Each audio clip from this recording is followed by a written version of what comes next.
Hello and welcome to The Psycho Will See You Now, the podcast where we break down the psychology of our culture and the culture of our psyche. I'm your host, Ayel Atasi, and before we jump into today's topic, I wanted to give you a small introduction about myself. I have a bachelor's degree in psychology, and I'm deeply passionate about understanding the way we think, feel, and interact with the world. And this podcast is my way of blending all of that together with a hint of pop culture and, of course, Gen Z culture. So the topic we're going to talk about today is something that we've all witnessed and we've all experienced, whether it's Twitter feuds, workplace rants, or even family gatherings. And our topic for today is Juvenoia. Juvenoia is basically the irrational fear that every generation has towards the one that follows them. And who better to break this down with me today than my very own millennial husband, Jalal Deeb. Jalal, welcome to the show. Thank you for having me. I didn't expect you to invite me to your podcast. Of course, you had to be my first guest. I feel special. You are. So for those who don't know us, Jalal and I have been married for about 4 months now. And we always get into these silly little arguments about who was the better generation. And he always makes these very odd references that I never understand. And I always send him these videos, whether it's on Instagram and TikTok, of references that he also doesn't understand. So we're always getting into this argument about which generation is the best and just fighting over different references. Do you think I'm right, Jalal? Yeah, of course. Like recently you told me about this new trend about this toy. Labubu. Labubu. He was so shocked when I told him about Labubus, even though Labubus are literally breaking the internet and our entire world right now, and he just heard about it last week. But generally, Labubu, which is a weird name by itself, like I don't understand it, and I don't get it. Like we're even talking about it on a podcast. It doesn't deserve. I don't feel it deserves any attention. I just searched on Google. One Labubu, like special edition or whatever, was like 30,000 dirhams. That's like almost 7,000 7,000 US dollars. That's crazy. I don't understand it. Yeah, I guess that's the trend now. Yeah, it is. So touching on that, can you give us a small introduction about yourself? Well, I'm a husband of a 24-year-old wife. Why do you have to say it like that? As if it's like something to be ashamed of. Like, no, it's not 24. Ashamed of. It's like in my perspective, you're still growing up. Like, honestly speaking, like some things you experience in work and life, like I've already experienced 6-7 years ago. But you're experiencing it now. To me, it's like, it's a bit weird because there's 6 years of difference, even though like we love each other and blah blah blah. Yeah, of course, there's a huge generational divide, and I think there is a good every day. Yeah, there is a good difference in years, which we have to acknowledge. Yeah. Okay, let's dive into this. So, Jalal, what do you think Juvenoia is? And how do you think it manifests in our day-to-day life? To be honest with you, I never knew the word until you mentioned it a month or two back. It's not a common word I use. It is a very unique word that describes a very unique phenomenon. Yeah, so I didn't know much, but I guess after knowing the word, I experience it a lot in my life, so that's how I feel about it. It's like you're putting a term on something we experience on day-to-day life. Yes, exactly. It's like, to me, it's my experience, but I guess you guys had to name it. I don't know who named it, but like... It's psychologist David Faulkner. How old is he? I have no idea how old he is anyway. To give a background, I'm a mechanical engineer by profession and a car enthusiast in life. Oh God. Yeah. Do not get him started on cars. This will be a 7-hour podcast. Okay, so tell me about the things that make you experience Juvenoia, especially when it comes to generational differences between you and your parents. Well, okay, that's like a heavy sentence because it has a lot of meaning. First of all, the term Juvenoia, as you mentioned earlier to me, Like it didn't exist in my generation. Well, at least it came out when I was 20 years old and you're like 14. So like, it's still new to me because I never used it and I only got to know when you told me about it. Yeah. Like it's not something you experience every day. But what it means is something we experience every day, and sometimes we even comment on it every day. So your question was the difference between me and my parents. Yes, how do you feel, Juvenoia, and the differences between you and your parents, since they are from a very different generation than yours? Your parents and my parents are No, actually, your parents are boomers. My parents are Gen Xers. So your dad, especially, he's a boomer since he's over 60. So I feel like there's a huge generational differences between you guys. So how do you see that on a day-to-day basis? Well, to start with, like simple, we live next to my parents. Yeah, so I go to work early in the morning, and sometimes I have meetings outside, and they see my car back home early. If I finish my work, I'll come home early. And sometimes they would call me and be like, "Oh, you didn't go to work today? What happened?" Like, they don't understand that now I can finish work early, or, like I'm done with work. Or, like, for them, it's still like a strict 9 to 6 or 8 to 5 or whatever. It is like it's strict. If something happened, like they believe something happened if I came home early, or like, once or twice I came home early 2 days in a row, and they were like, "Oh my God, did you lose your job?" And I'm like, "No, I just had a meeting nearby and I finished, so I came back home. Like, I had nothing to do, at least for the day." So they don't understand it, because my dad had to work like 40 plus years in a refinery. He would be out of home from 6:30 a.m. until like 4:30 or 5 p.m. So it's a strict timing for him. Sometimes he would be like able to take off like every other job. I mean, like go out throughout the day if he has like a family commitment or something else. But mostly it was like 6:30 to 4:30 or whatever. And like there's no off switch. That was his daily routine. Like he didn't need an alarm. That's like he'd wake up, get ready, go to work. That's his life for 40 plus years. And it's hard for them to understand that life now is different. Like if my job starts at 9 a.m. and they'll be like, "Okay, this guy needs to get ready," when I used to live with them, especially, not now. "This guy needs to get ready at like 7:30 a.m. to go to work at 9? Yeah, I mean to reach office at 9, because Dubai traffic is lovely. They'll be like 7:31. They'll be like, "Oh, he didn't wake up. We need to wake him up." Oh my God, big disaster. Like, and it's not a big deal for us if we're 5-10 minutes. Some people or some jobs are still very strict, but like 5-10 minutes is not a big issue in our time. Not. Yeah, but back then it was a big issue, because really that said everything about a person. If you come on time, it means you're a hard-working guy. They don't understand that like you can be hard-working and come 10-15 minutes late, or prefer to sleep more and then stay late at night working. This didn't exist in their life. So new things come up every day, and there's a huge generation gap between me and you, or me and them.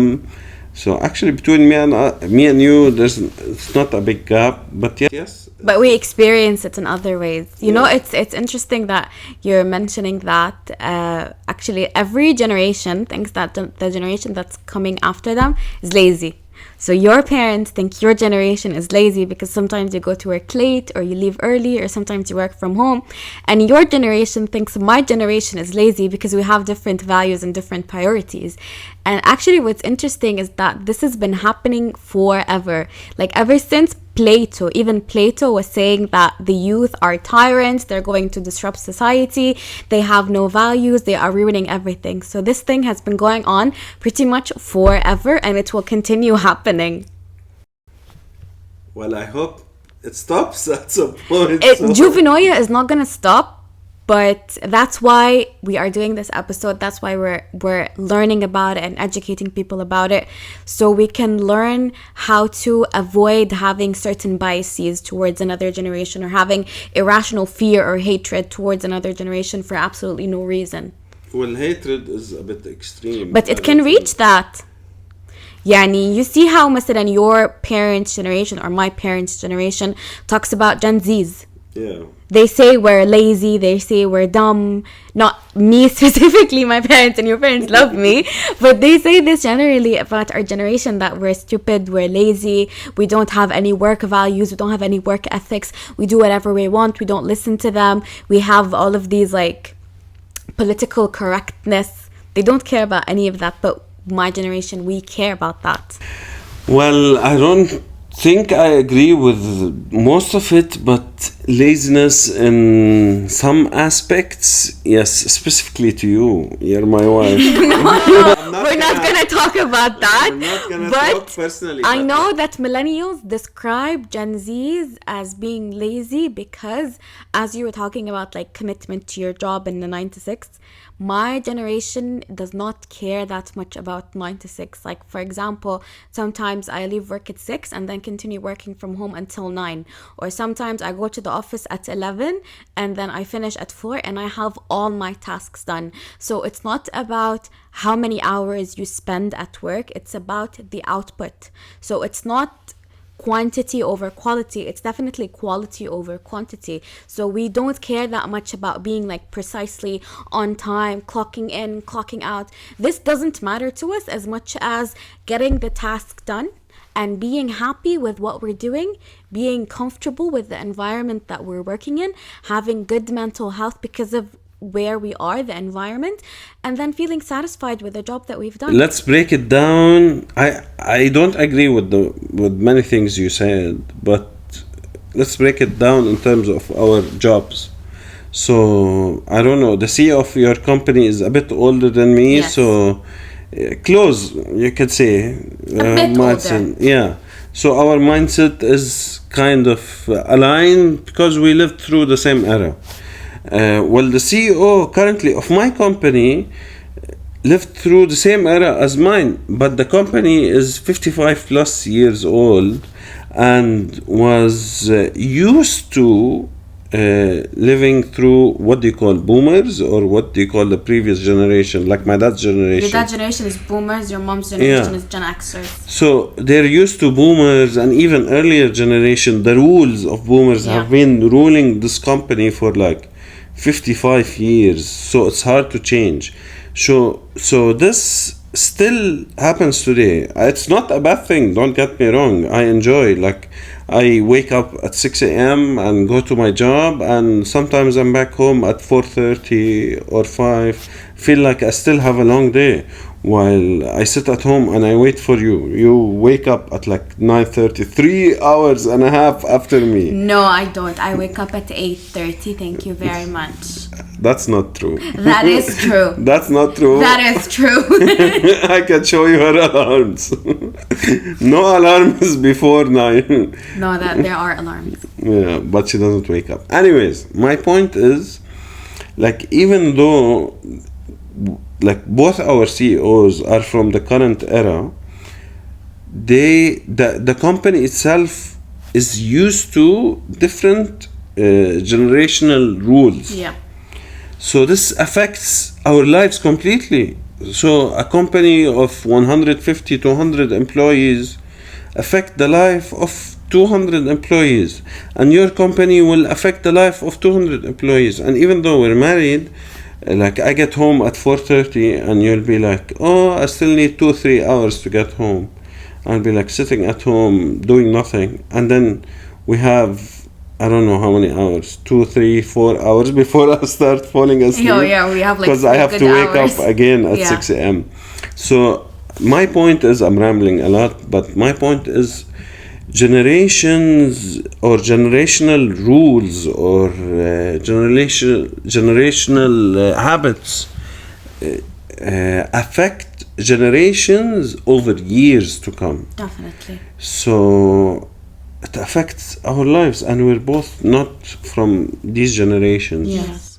But it is easier for your generation to adhere to these rules than it is for mine. Like, I cannot imagine myself working in a company that is as old in the market as yours and then feeling happy about having to like punch in at a certain time and then punch out at a certain time. It is not easy for me to adhere to that, because like ever since I started out in the industry, I've had a bit more flexibility, and I see that, you know, a lot of the people around me who are my age, they sort of give themselves the same flexibility regardless of what industry, regardless of what company. You know, I'm not saying that it's okay for me to come in at 1 p.m. in the noon and then be like, oh guys, deal with it, this is the time I'm gonna come in. Of course not. But the thing is, it's very normal for us to work overtime and bring our work home, or bring our work, like a lot of the times when we go out, I have my laptop with me and I'm working, and for me that's normal. I don't think like, oh, I'm so upset because I have to work extra or I have to disrupt my evenings with some work. It's normal for me. But just to be clear, we're in completely opposite industries. Yes. I'm into the engineering and construction and infrastructure industries, and you're into social media And marketing. Yeah, so when I was 6, social media didn't exist. Yes. So we didn't have like, oh, let's WhatsApp my friend, or let's comment on his Facebook post or something like this. Facebook's dead. Yeah, so well, see, boomers now use Facebook a lot. Yes. Like my dad is always messaging me and sending me links on Yes. Facebook rather than Instagram or WhatsApp. My generation doesn't have Facebook. The only reason I have Facebook is because my clients have accounts on Facebook, so I have to keep it to manage their account. But I haven't used Facebook in at least like 5-6 years. Okay, so speaking of generational differences, I wanted to point out that in every generation, there is always something that sparks fear in generations before them. So, for example, in the 20s, people were freaking out about jazz music.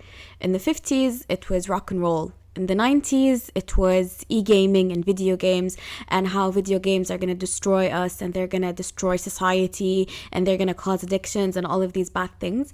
And what's ironic is that, like, a while ago, you and I were watching a show about how video games and e-gaming is the newest, like, trendy sport, and how, like, people compete professionally and they train and they have, like, coaches and psychologists even to help them. And, like, people who win can win up to, like, $3 million. That's so crazy. And it just shows you how, you know, not every irrational fear that a generation has about something that's coming after them is justified. That's so true. It's like, especially about like electronic games or video games or any type of gaming now. As an example, my generation until now talk about these games which like started in the 90s or early 2000s or mid 2000s, were like Doom, Driver, I forgot, Max Payne, like so many games back then. And if you look at those games, the quality is very bad. But again, that was something new, and that's like the most advanced thing we had back then. And it grew into like some people's obsession into gaming, grew into a career. Now you can start a career in gaming. Yes. And for example, my parents would be like, oh, your brain is dying while you're gaming, and you won't make any money. You need to study to become an engineer and focus on getting a job and all this. Well, they're not wrong. Like, to be honest, they're not wrong. But some people were successful enough in these games to make a career out of it and earn millions of dirhams or dollars gaming, which is like, sounds ridiculous to my parents. And to me, it was initially like, I couldn't believe it when I first heard it. Like, oh, from gaming I could earn so much money, like on Twitch or whatever platform you could stream on. Anyways, I'm rambling on, but my point is, what my parents thought about gaming turned out completely the opposite. Yes. Like, people who game professionally are richer than and most engineers, if not all. So what we think about the new generation is not always right, and most probably most of the time wrong. Yes, exactly. What we characterize of their generation. So can you tell us a little bit more about technology in your generation? That's a big thing. Okay, growing up, having color TV was very common, but the TV that we had was like maybe 100 or 200 kgs, 2 meters wide. Not because the screen was so massive, but it's because it was very big. It's very long from the back because it needed so much power, and the technology was not advanced to power a colored screen TV back then. And then,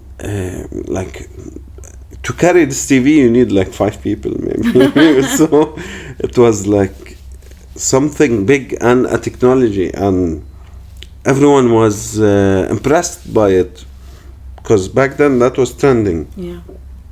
And then came the phones. We started our journey with mobile phones. My father, when I was like, 4 years old, had his first personal mobile phone, and it was like, 30 centimeters big. It had an antenna. Like, it was like, now if you look at it, you feel like he's hacking the entire world. It should be in a museum. I'm sure somewhere that phone is in an ancient museum. Yeah, it was seriously massive. It was like really, really massive and so heavy. And they used to carry it like this. And they were like, oh my God, this is the latest technology. And I'm sure the generation that was before them, which is like your grandparents, thought that this technology is going to corrupt people. It's probably going to cause their brains to explode. It's going to cause like diseases or cancer or something. I'm sure that's how they thought about like cell phones and TVs.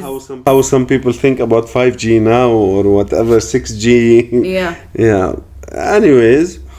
The mobile phone was a big thing. My dad has his first phone, and like, we didn't know any numbers. We were just like, put it on the table and look at it. We'd be like, wow, mobile phone. Dad, let me hold it a bit. It didn't have anything. It had one ringtone. Like, it's just like you press a number and call. That's it. And when I grew up a little bit, I got my first phone as a gift from my father. Me and my brother had the first phone together. It was like a Nokia 1100. It was like I have no idea what that is. That was like, it was revolutionary at the time. It had a flashlight in the phone. Wow. And it had 2 games. Wow. Snake and like Space Jam. I think it was called Space Jam. You know, what you're saying is very interesting because I've never been exposed to that technology, and for me, like, phones were just like, they were the thing ever since I was a kid. Like, I had my first phone, I think I was like maybe like 10 or younger. Snake when you were young? No. So okay. That Snake, like when there was the Snake game, I think I was like 6 or like 5. Like it was way before my time. We had phones ever since we grew up. Like I had the phone. I think I had my first phone. I was like grade 5. And it wasn't a touch phone, but then my first touch phone when I was like grade 6 or 7.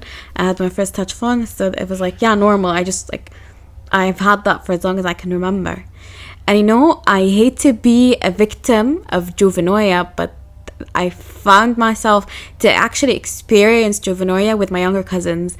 So my younger cousins, they are younger Gen Zers, and when I went to visit them, I was so shocked by they were I think 13, 14, around that age, and they were creating TikToks, and they were creating these very creative videos, and they were teaching me how to use TikTok, and they had this insane amount of knowledge about makeup and skincare. I went to them to Sephora, and they were like, oh, there's this new brand, there's this brand, and I was like, how do you know all of this? And I was so shocked, and I was criticizing them, you guys, you're too young to be doing TikTok, you're too young to be using skincare. Why do you need skincare? You guys are children, you have the skin of a child, you don't need skincare. And I was so critical of that, and I was talking to their parents, and I was telling them your kids are too young to know all of this. And they told me that they used to say the same thing about me when I was young, and I was obsessed with makeup as well, and they used to criticize me for that. And then when I grew up, I started criticizing the generation that came after me, or the same generation but just a younger one. And I criticize how they use makeup, or how they use social media, or even the way that they dress and all of that. And I cannot believe, even though I'm aware of Juvenoia, I still fell victim to it. Well, they are you. They're just more advanced, yes. And they know more stuff. Yes. That's why it's the same generation. It's still the same generation. Yeah, but still, even if it's the same generation, there's an 8-year difference between me and my eldest cousin. Yes, but it's this, you're exposed to the same things. Growing up, you're exposed to tutorials and all the stuff. They're exposed to the same thing, and still going on until today. So they're just more advanced, and maybe they spend more time watching this stuff than you. Because I remember, you had limited access to yes, I remember YouTube came in 2008, and my second youngest cousin was born in 2008. So she came into existence when YouTube came into existence. So she grew up with it. I was 8 years old when I started hearing of this thing called revolutionary YouTube. That's like me saying you came into existence when I first owned my first phone or whatever. Yeah. So it's the same thing.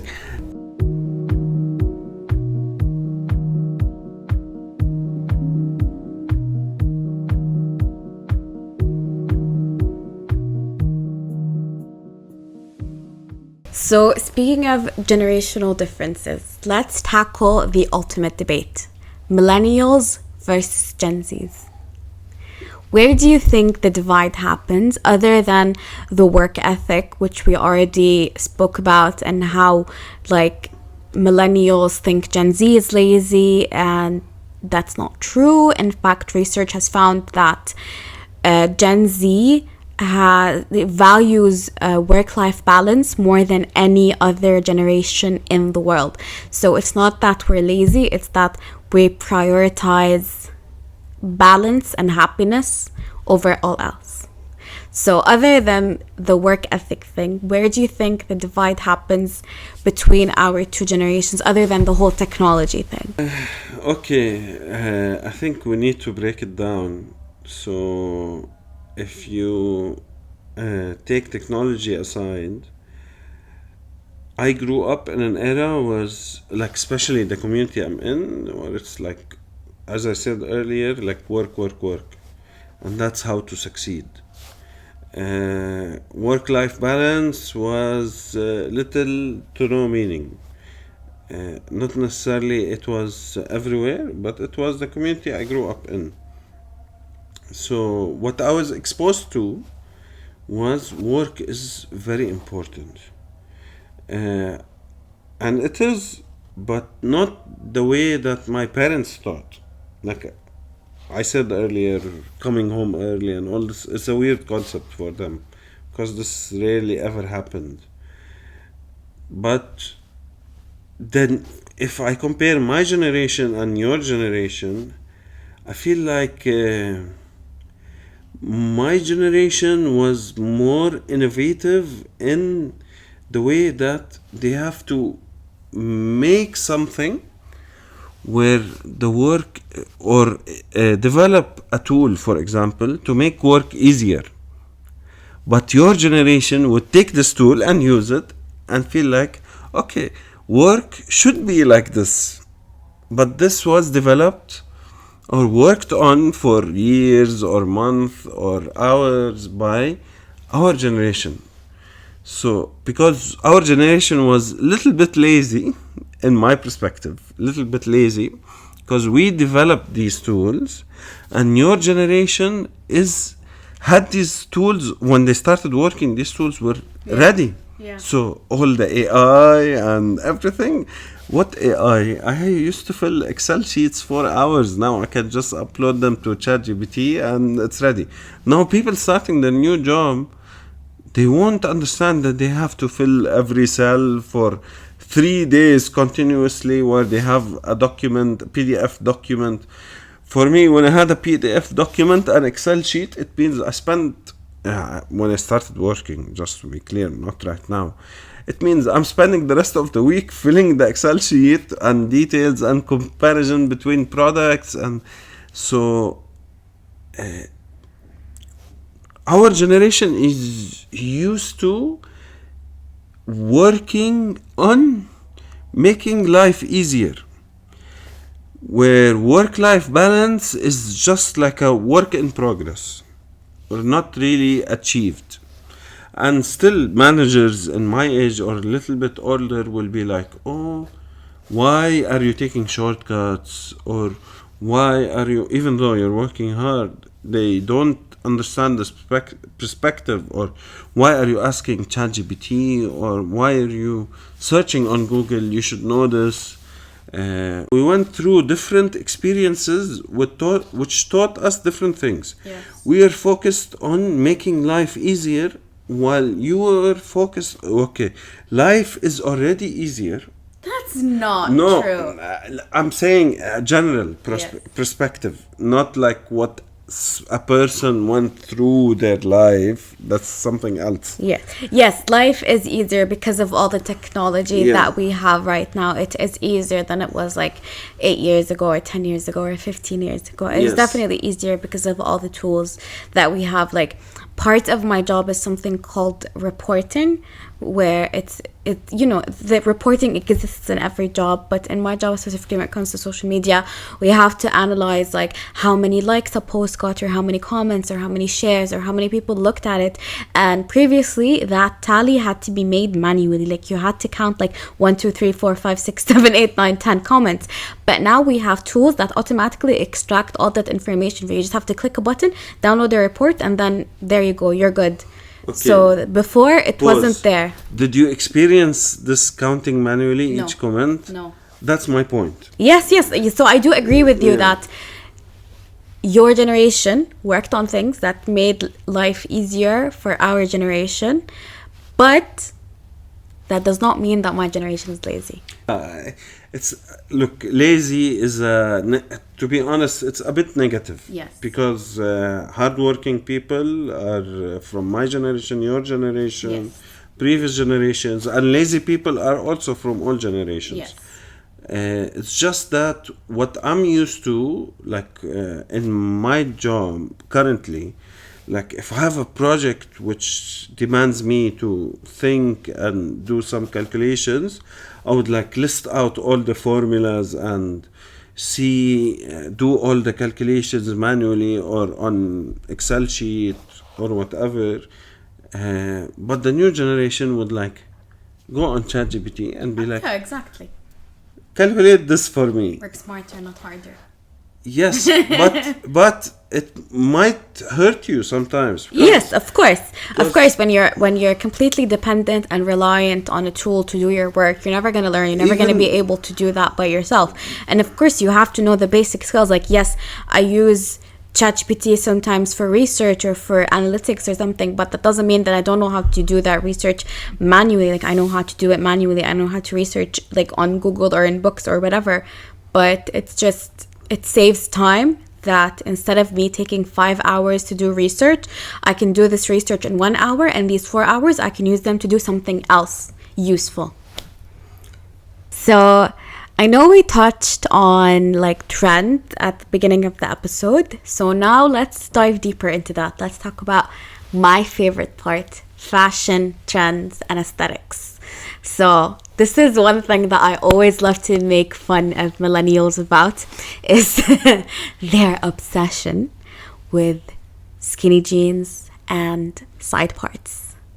So just to note to all you listeners and viewers out there, when I first met my husband, he was a proud wearer of skinny jeans. Not skinny. They were skinny jeans. They were slim. They were skinny. They were out of style. They were outdated. And I never commented on anything. I love him and accept him the way that he is. Wait, you fell in love with me while I had this fashion. Yeah, because I loved you regardless of the fashion. Yeah, so you're like, this is a work in progress project? Yes. Oh my God. So I made it my goal to help you explore your true fashion sense. And now you are a fashion icon. So I got rid of all his skinny jeans. I bought him new jeans, new pants, new shirts. I bought you new everything, even new socks. Because you were wearing no-show socks and I got you longer socks.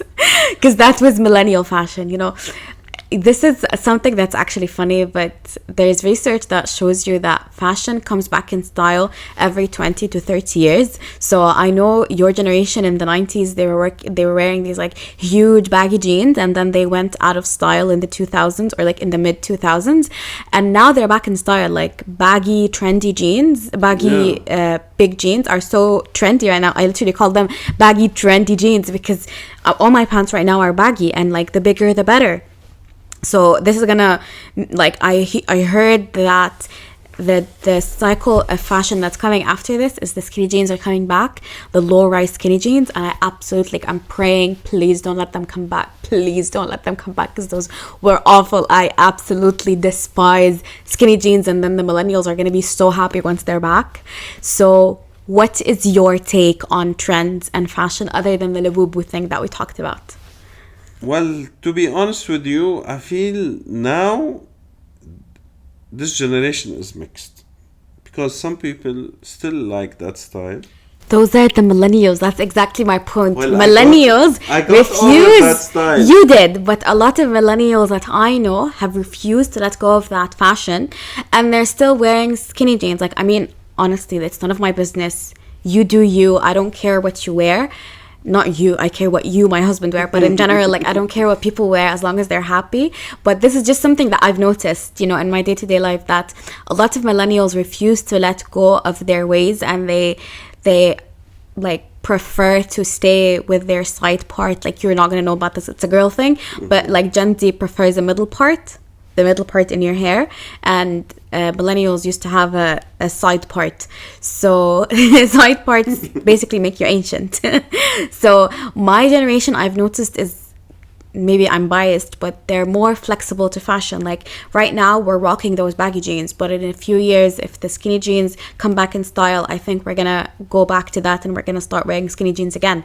Meanwhile, millennials, they are stuck in their skinny jeans era. Some of them, not all of them, but I noticed that.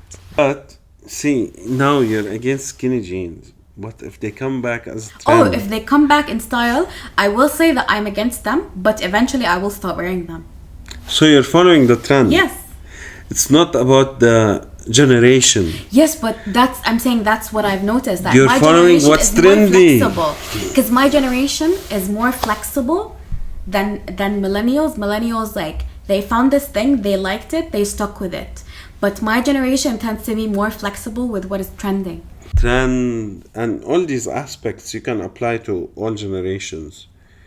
But you can see the extreme part of it of newer generations, because it's still new. Everything that is new, the newer generation has a better grasp. Yes, that's exactly what Juvenoia is like. If this technology came with my generation, that I'm definitely going to be comfortable with it. But your generation that came before me is not going to be comfortable with this new trend or this new technology, or you're not going to be comfortable with how my generation behaves in general. That's just the thing. Okay, so we talked about a lot of aspects of Juvenoia, but now it's time for me to nerd out a bit and tell you why Juvenoia actually happens. So I want to touch on 3 things. So there's nostalgia bias. Nostalgia bias is basically us romanticizing the past. So I always think that music from my generation is so much better than music from the following generation. And you think music from your generation is better than music from my generation. So this is how it happens. And another thing is confirmation bias. So let's say millennials actually, like, they want to believe that Gen Z is lazy, then they're gonna keep on purpose finding things, like finding evidence to prove that Gen Z is lazy, because you're looking for things to confirm the bias that you already have. And then the third thing I want to talk about is moral panic. So research has found that every new technology, as we spoke about earlier, every new technology sparks fear and discomfort in people. So because this is something new, this is something that I'm not used to, it creates fear. So with every generation, new technologies and new advancements are going to come. So obviously this is going to spark fear among people who are not used to this, who did not grow up with this. So these are basically a very short summary of the reasons that Juvenoia happens. So I have a very interesting psychological fact. So there's a need in humans to feel superior to others. So it's called in-group superiority bias. So basically we need to see ourselves as better than other groups because it sort of secures our identity. It makes us feel safe. It solidifies our worldview. So this is something that is very common. So that's why, like, your generation thinks your music is better and my generation thinks our music is better. So we just need to be a bit more understanding of each other, and we need to be a bit more aware of what drives you and what drives me. Like, I understand now that you like your old music because it reminds you of certain moments, because it talks about an experience that you might have had, while my generation, we do care about, and there's a lot of musicians nowadays who are like talking about their experiences. They have very deep music, meaningful lyrics and all of that, but mostly I think my generation, we just want to dance. We just want to have fun, that's why I'm just assuming that this is why we like what we like right now. And as I said previously, my generation tends to go with the flow, and we follow like the trends that are common right now, that are like visible to our faces. So this is why we follow the music that we follow nowadays. So that, I think that pretty much sums up our points and what we can learn from each other. And at the end, we just have to agree to disagree and respect our differences, and always try to have conversations rather than fight, or think of in-group superiority bias and try to compare ourselves, and always have the like millennials versus Gen Zs, or boomers versus millennials, or boomers versus Gen Xers, or whatever. Yeah, I mean, I couldn't have said it better than you.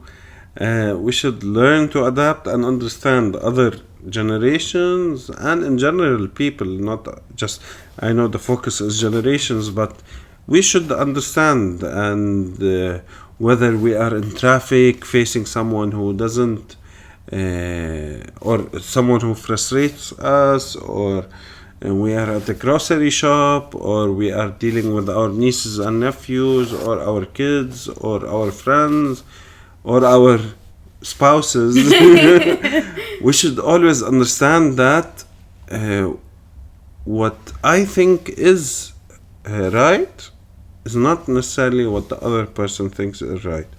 And there's not only one right and wrong. Definitely. There is different perspectives, and you might be shocked if people are willing to entertain this conversation, because many people are not. Yeah.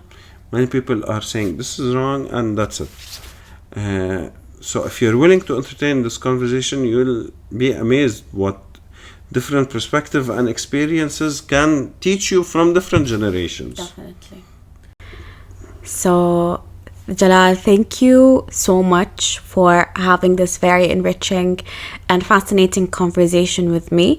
I hope you enjoyed it as much as I did, and I hope you learned something new. I definitely learned a lot of things from you, and I have a new appreciation and understanding for millennials and all the generations that came before you, and I hope that you now have the same feelings towards my generation and the generations that will come after me. Hopefully. I try, at least. And, you know, just as a pointer, you're never getting your skinny jeans back. They're gone. They're gone. I threw them away. They're gone. I can buy new ones. No, you're not going to buy new ones. All You're right. going to buy me new ones when they come back in fashion. So. Sure. All right, guys. Thank you so much for listening to The Cycle. We'll see you now. I hope you enjoyed this conversation as much as we did. I hope you learned something new. The references from today's episode are listed in the description box. So be sure to drop us a comment. So be sure to follow us on Instagram and TikTok at The Cycle. We'll see you now. DM us or comment with some instances where you fought with another generation. Drop us some funny stories on interactions that you've had with different generations. And answer the ultimate question: which generation is the best? Thank you so much for listening, and we'll see you next time. Bye bye.